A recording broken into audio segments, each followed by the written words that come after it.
Hello students, hope you all are fine by the grace of Almighty God. Students, today I am going to explain lesson number 6, The Cock and the Fox, page number 27. Students, this lesson is about a cunning fox and a clever cock. A fox lived in a forest. She would hunt mice, birds and rabbits for her food. A fox lived in a forest and she would hunt mice, birds and rabbits for her food. One day she thought of feasting on a cock, but there were no cock in the forest. So she decided to go to a nearby village and look for one. Fox was very hungry, so she wanted to hunt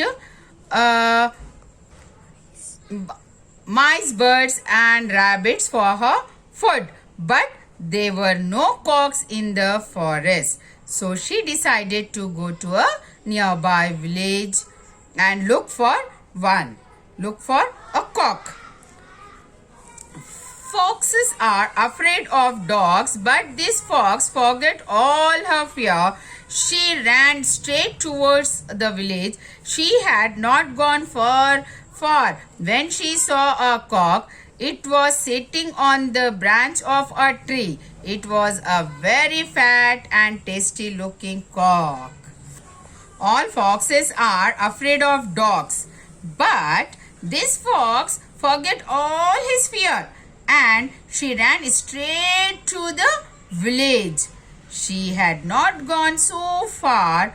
She saw a cock sitting on a branch of a tree. It was a very fat and tasty looking cock. "What a nice juicy cock," said the fox to herself. "See are yummy. What a nice juicy cock," said the fox. The fox came up to the foot of the tree. She called up to the cock in her sweetest voice. "Oh cock," she said, why are you sitting so high up?"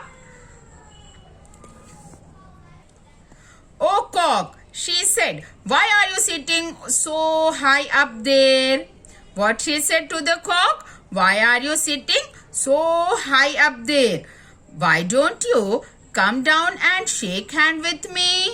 See how sweetly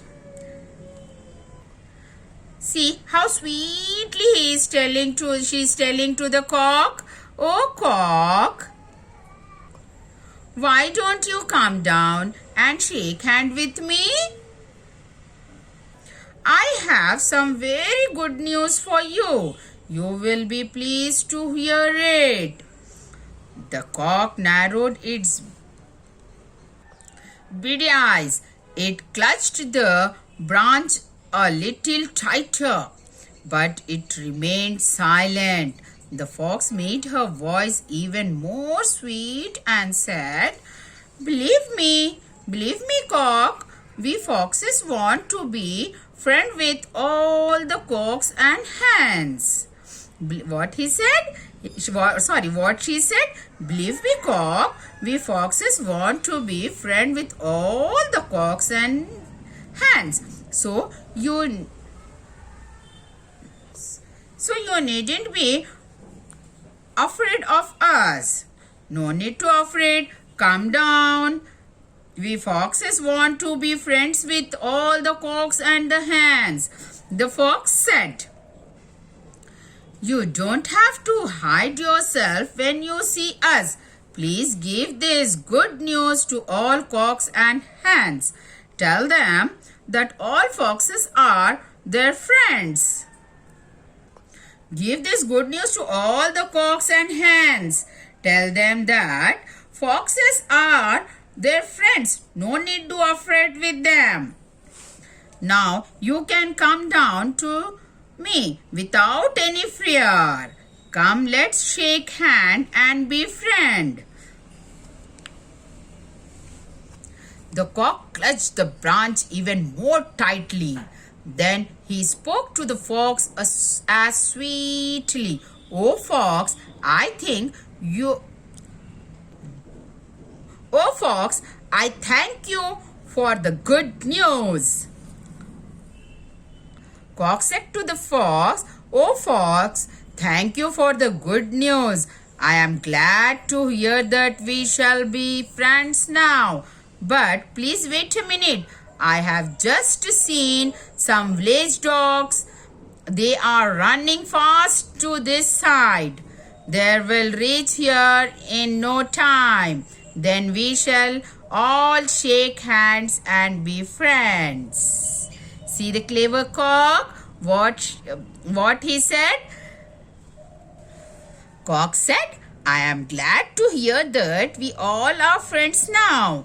But please wait a minute. Dogs are coming here. They will come. We will shake our hands. All shake hands and be friends." The fox was afraid when she heard that dogs were coming. She forgot all about the nice juicy cock and at once turned to run away. "Oh, cock," she said, "just now I can't wait. I have to visit an old friend of mine, so I will see you another time." Saying this, the fox bolted at her fastest speed. The fox ran away from there. Actually, no dogs were coming. The cock had only fooled the fox. Actually, no dogs were coming there. The cock had only fooled the fox. So, fox ran away from there. Here, listen the video carefully and read the lesson.